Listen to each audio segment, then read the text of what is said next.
Well, I guess the political advantages, and I hope that people in the administration are not always thinking about these kinds of operations in purely political terms.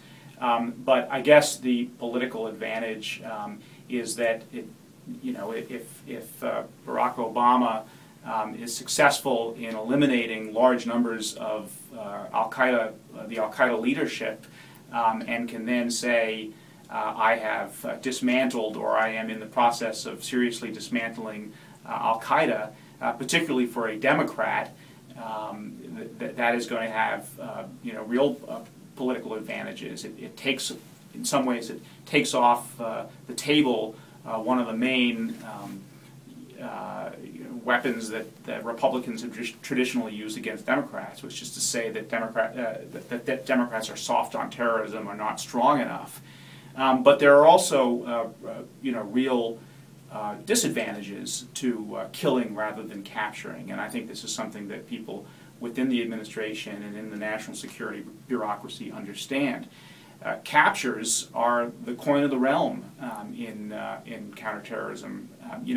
It's sort of like what compounded interest is to finance. Captures are to counterterrorism. It builds on itself. When you capture a terrorist, you learn more about the organization. You potentially can thwart plots because you learn about the kinds of plots that may be planned.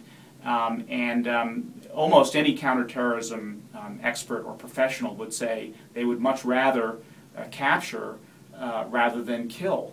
The problem that this administration has faced is twofold. One, it's quite difficult to capture these terrorists or suspected terrorists in these very remote places where we either are not allowed to operate or don't operate in places like Pakistan, Yemen, and Somalia.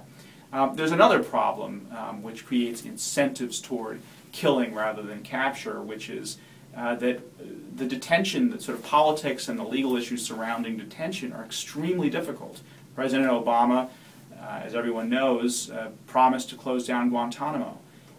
And yet, where are you going to take the people that you detain if you don't have a prison like Guantanamo? The Congress has not helped out. They've passed all sorts of laws forbidding the administration to bring detainees to the United States, and so that puts them in a very difficult position.